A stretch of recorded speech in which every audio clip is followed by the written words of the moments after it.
నమస్కారం city news కి స్వాగతం. పవిత్ర రంజాన్ మాసంలో ముస్లిం సోదరులతో కలిసి ఇఫ్తార్ విందులో పాల్గొనడం సంతోషంగా ఉందని ఎమ్మెల్సీ ఆలపాటి రాజేంద్ర ప్రసాద్ అన్నారు. పట్టణంలోని పాండురంగపేటలో ఉపవాస దీక్షలు చేస్తున్న ముస్లింలకు ఏర్పాటు చేసిన ఇఫ్తార్లో ఆలపాటి పాల్గొని స్వయంగా వడ్డించారు.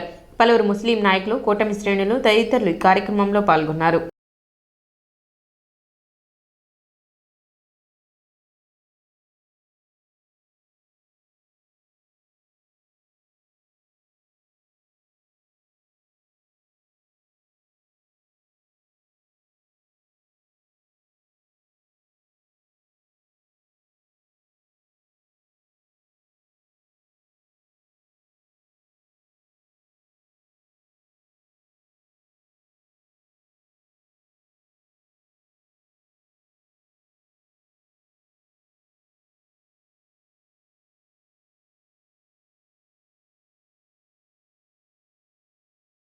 జల్మా గారి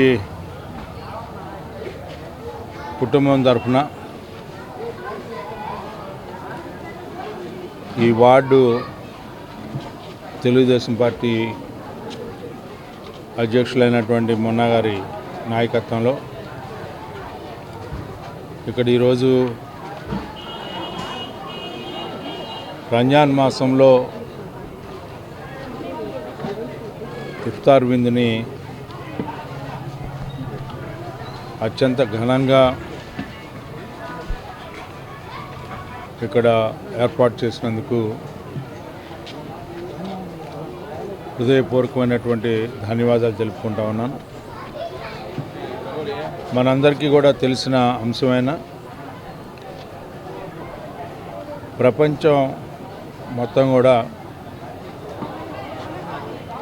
ఈ రంజాన్ మాసం అతి పవిత్రమైన మాసంగా మక్కా మసీదుల్లో, జమ్మూ మసీదుల్లో యావత్ ప్రపంచం ముస్లింలందరూ కూడా పెద్ద ఎత్తున ఎంతో పవిత్రంగా ఉపవాసాలు ఉంటూ రోజుకి 5 సార్లు రోజా ఆచరిస్తూ నమాజ్ చేసుకుంటూ మరి పవిత్రమైనటువంటి జీవితాన్ని గడిపే మాసం ఇది. అలాంటి మాసంలోనే లౌకికవాదాన్ని కాపాడుకుంటూ ఇతర మతాలను గౌరవిస్తూ ఇతర పెద్దల్ని ఆహ్వానిస్తూ బ్రహ్మాండంగా ఇఫ్తార్ విందుల్ని నడపడం అనేది ఒక ఆనవాయితీ. ఆస్తి పన్ను చెల్లింపుదారులు సకాలంలో వారు చెల్లించాల్సిన ఆస్తి పన్ను బకాయిలు చెల్లించి పట్టణ అభివృద్ధిలో భాగస్వాములు కావాలని మున్సిపల్ కమిషనర్ బి శేషన్న కోరారు. స్థానిక మున్సిపల్ కార్యాలయంలోని తమ ఛాంబర్లో గురువారం కమిషనర్ బి శేషన్న మీడియాతో మాట్లాడుతూ మార్చి 31 దగ్గర పడుతుందని, ఆస్తి పన్ను చెల్లించవలసిన వారు సకాలంలో ఆస్తి పన్నులు చెల్లించాలని కోరారు. సెలవు దినంలో కూడా ప్రత్యేక కౌంటర్ ద్వారా ఆస్తి పన్నులు స్వీకరించడం జరుగుతుందని తెలిపారు. పురపాలక సంఘానికి రెవెన్యూ పరంగా ఆస్తి పన్నుదారులు అందించే ఆదాయం ద్వారా పట్టణ అభివృద్ధికి రూపకల్పన జరుగుతుందన్నారు. రోడ్లు, సైడ్ కాలువల నిర్మాణానికి మున్సిపల్ రెవెన్యూ ఆదాయాన్ని జవాబుదారీతనంతో వినియోగిస్తామన్నారు. మార్చి మాసాంతానికి వచ్చాము. రెవెన్యూ కలెక్షన్కి సంబంధించి ఇంకా చివరికి వచ్చాము కాబట్టి ట్యాక్స్ పే చేయాల్సినటువంటి వాళ్ళు ఇంటి పన్ను కానీ, నీటి పన్ను కానీ, వేగన్ ల్యాండ్ ట్యాక్స్ కానీ ఇలాంటి ట్యాక్స్లు కట్టాల్సిన ఎవరైతే ఉన్నారో వారందరికీ గమనిక. సకాలంలో ట్యాక్సెస్ అన్ని కూడా పే చేయండి.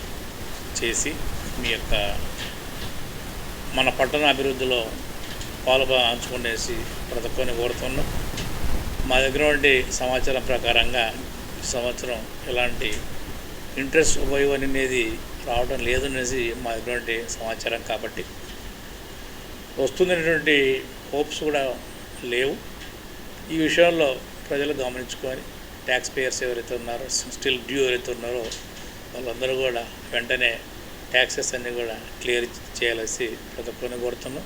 ఎందుకంటే మీరు చెల్లించేటువంటి ప్రతి రూపాయకు జవాబుదారీగా ఉంటాం. అవన్నీ కూడా అభివృద్ధికి ఉపయోగపడేటువంటి అవకాశం ఉంది కాబట్టి అందరూ కూడా గమనిస్తుంటారు. చక్కటి రోడ్లు కానీ, కాలువలు కానీ, పార్కులు కానీ, అలాగే వీధి లైట్లు కానీ ఇలాంటివన్నీ కూడా వస్తున్నాయి. సో ఈ విషయాలను కూడా గమనించుకొని అభివృద్ధికి సహకరించాలనేసి కొత్తకొని కోరుతున్నాం. మాదిగ ఉపకులాల చిరకాల కోరికను నెరవేర్చిన రాష్ట్ర ముఖ్యమంత్రి వర్యులు నారా చంద్రబాబు నాయుడు చిత్రపటానికి చెంచుపేట ఇందిరానగర్ కాలనీలో టీడీపీ ఎస్సీ సెల్ మాజీ జిల్లా అధ్యక్షులు చౌపాటి కిరణ్ ఆధ్వర్యంలో పాలాభిషేకం చేశారు. ఈ సందర్భంగా మాట్లాడుతూ ఉమ్మడి రిజర్వేషన్ విధానం వలన మాదిగ ఉపకులాలు అన్ని రంగాలలో వెనుకబడిపోయాయి. ఎంఆర్పీఎస్ ఆధ్వర్యంలో సుదీర్ఘ పోరాటం చేసిన మందకృష్ణ మాదిగకి, అలాగే ఎంఆర్పీఎస్ ఉద్యమంలో పోరాడిన ప్రతి నాయకులకు, కార్యకర్తలకు ఈ విజయం అంకితమని అన్నారు.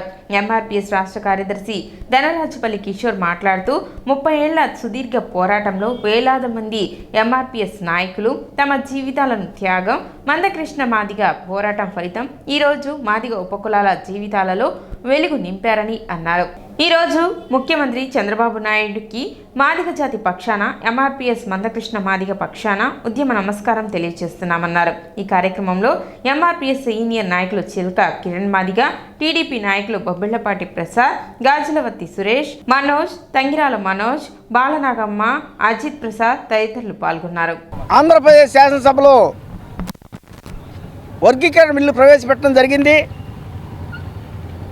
గత 30 సంవత్సరాలుగా వర్గీకరణ పోరాటం చేస్తున్న మాదిగ ఉపకులాలు ఈరోజు సంతోషించదగ్గ విషయం. గత 30 సంవత్సరాలు వర్గీకరణ చంద్రబాబు నాయుడు గారు 2003 వరకు వర్గీకరణ చేయటం, 23,000 మందికి ఉద్యోగ అవకాశాలు కల్పించడం జరిగింది. కులాలు కూడా వర్గీకరణ ఫలాలు పొందాలనేది వర్గీకరణ లక్ష్యం. సుప్రీంకోర్టు తీర్పు కూడా వర్గీకరణ చేయటం వల్లనే దళితులని, చిన్న నిమ్మన వర్గాలు కూడా అభివృద్ధి చెందుతాయని ఏకీభవించి కోర్టు తీర్పు ఇవ్వడం జరిగింది. డాక్టర్ బిఆర్ అంబేద్కర్ గారు సాధించి పెట్టిన రిజర్వేషన్ ఫలాలు ఎస్సీల్లో ఉన్న 59 కులాలకు సమన్యాయం జరగాలని చెప్పి మరి 30 సంవత్సరాల క్రితం మాన్యశ్రీ మందకృష్ణ మాదిగ గారి సారథ్యంలో ప్రకాశం జిల్లా ఈదుమూడి గ్రామంలో ఎంఆర్పీఎస్ ఆవిర్భవించడం జరిగింది. మరి ఆ రోజు నుంచి ఈరోజు వరకు కూడా సామాజిక న్యాయం కోసం మరి కృష్ణమాదిగ గారు నిరంతరం పోరాడుతూ ఉన్నారు. మరి ఈరోజు మాదిగ ఉపకులాల్లో వెలుగు నింపిన రోజు.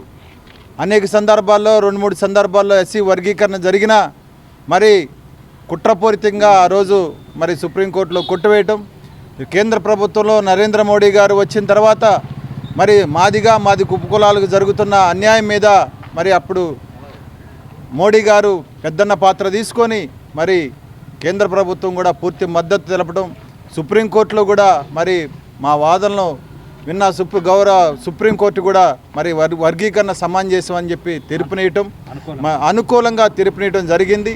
గౌరవ ముఖ్యమంత్రి నారా చంద్రబాబు నాయుడు గారికి, కూటమిలో ఉన్న పవన్ కళ్యాణ్ గారికి, మోడీ గారికి మాదిగ ఉపకులాల తరపున హృదయపూర్వక వందనాలు తెలుపుతూ 30 సంవత్సరాల సుదీర్ఘ ఈ పోరాటంలో ఈ రోజు కోసం ఎన్నో కష్టాలు, ఎన్నో బాధలు, ఎన్నో అవమానాలు, ఎంతమందో జైలు పాలైన సంఘటనలు జరిగిన చరిత్ర ఎంఆర్పీఎస్ చరిత్ర. మరి ఈ రోజున ఈ ఎస్సీ వర్గీకరణ బిల్ అనేది అసెంబ్లీలో ప్రవేశపెడతాం. అది ఆమోదం తెలిపిన తర్వాత దాన్ని మళ్ళా పైకి పంపడం జరిగింది. మా మాదిగ ఉపకులాలు, మాదిగలు చాలా ఆనందంతో సంబరాలు చేసుకుంటున్నటువంటి పరిస్థితి ఈ రోజున నెలకొన్న సందర్భంగా ఈ ఎస్సీ వర్గీకరణకు ఎవరెవరైతే తమ యొక్క మద్దతు, ఎస్సీ వర్గీకరణకు ఎవరైతే పనిచేస్తున్నారో వారందరికీ పాదాభివందనం. ఋషికేశ్ శ్రీ గాయత్రి పీఠం 2400 తీర్థ జలములతో చేపట్టిన కలశ రథయాత్ర తెనాలి అంగళగుదురు చేరుకుంది. శ్రీ గాయత్రి పీఠం వారు భారతదేశంలోని 2400 పవిత్ర తీర్థంలోని జలము మరియు మట్టితో నిక్షిప్తమైన అమృత కలశ రథయాత్ర అంగళగుదురులోని ఆంధ్ర వాల్మీకి శ్రీ శ్రీ శ్రీ వాసుదాస స్వామి వారి పరంపర పీఠం దాసకుట్టి ఆశ్రమం నందు గురువారం ఉదయం 9 గంటలకు పూజ మరియు భక్తుల దర్శనార్థం ఉంచారు. భక్తులు పాల్గొని అమృత కలశంను దర్శించుకుని శ్రీ స్వామివారి కృపకు పాత్రులయ్యారు.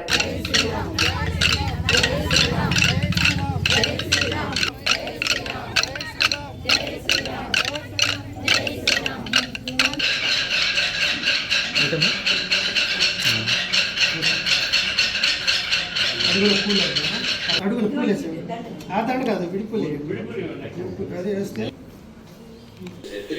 చెట్లు నాటుకోవడం ఇదేనా మా పూజ అంటే పూజ అనగానే స్వాహాన్ని ఎక్కువ రాదు ఏంటి కాదు మళ్ళీ మేము ఈ తాగుడు వ్యసనం ఇవన్నీ వద్దని చెప్పి అలాగే అమ్మవారి ఫోటో ఒకటి ఎందుకంటే మనం టీవీ రెండో సెల్ ఫోన్ ఈ రెండు వచ్చాక చేయండి మొట్టమొదటి ఏం చెప్తున్నారంటే ఏదైనా మంచి శాతం ఇవ్వాలి దాచిపెట్టుకోకూడదు ఎప్పుడు కూడా ఇచ్చింది దీని గురించి 10 మందికి చెప్పాలి ఇక్కడికి రా ఎందుకంటే అగ్నిహోత్రం మామూలు విషయం కాదు కదా గొప్ప అవకాశం ఉందండి మీరందరూ ఒక్కొక్కరిగా వచ్చి కూడా ఆ తీర్థ దేవతల రూపంలో ఉన్నారు ఋషుల ప్రాణశక్తి ఒప్పుకొని మమ్మల్ని పిలిచారు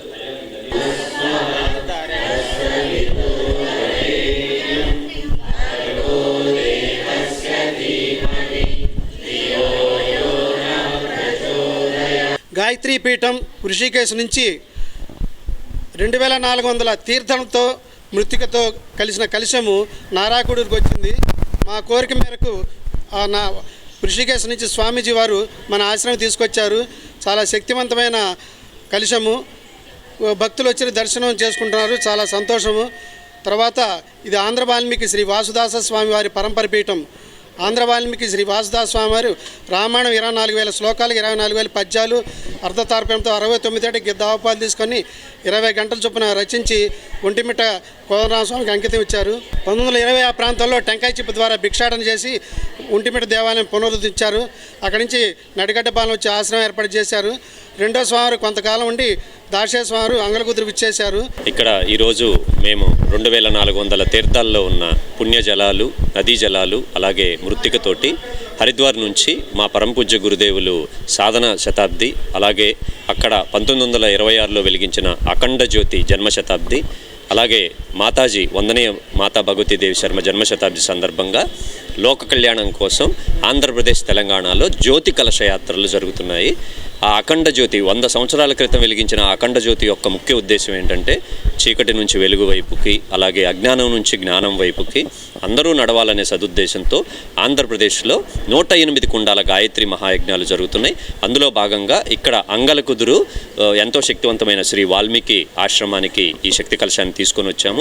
తెనాలి వ్యవసాయ సబ్ డివిజన్ పరిధిలో ఈ పంట నమోదుతో పాటు ఫార్మర్ రిజిస్ట్రీ ప్రక్రియ కొనసాగుతున్నట్లు ఏవో ప్రేమ్ సాగర్ తెలిపారు.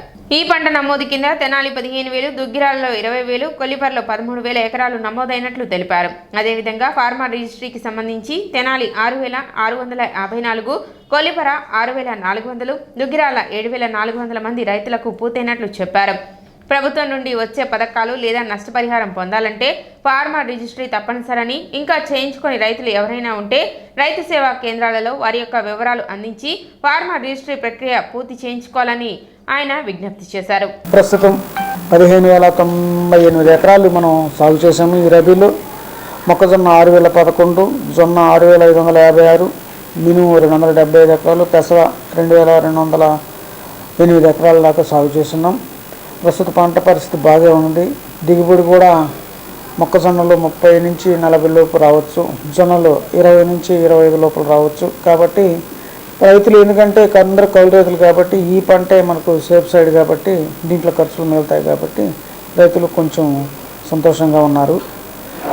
ఖర్చులు తగ్గించలేదు ఈ సంవత్సరం, ఎందుకంటే ఎరువులు విపరీతంగా వేసినారు. దానివల్ల కొంచెం రైతు కూడా లాభం అంతగా రాదనుకుంటున్నాను.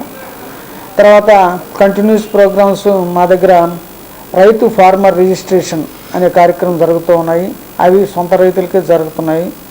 కాబట్టి సొంత రైతులు ఫార్మర్ రిజిస్ట్రేషన్ రైతు సేవా కేంద్రాల ద్వారా చేసుకునే మార్గం సుగమం చేసుకోవాల్సిందిగా కోరుతున్నాం. సిటీ న్యూస్ ఇంతటితో సమాప్తం. నమస్కారం.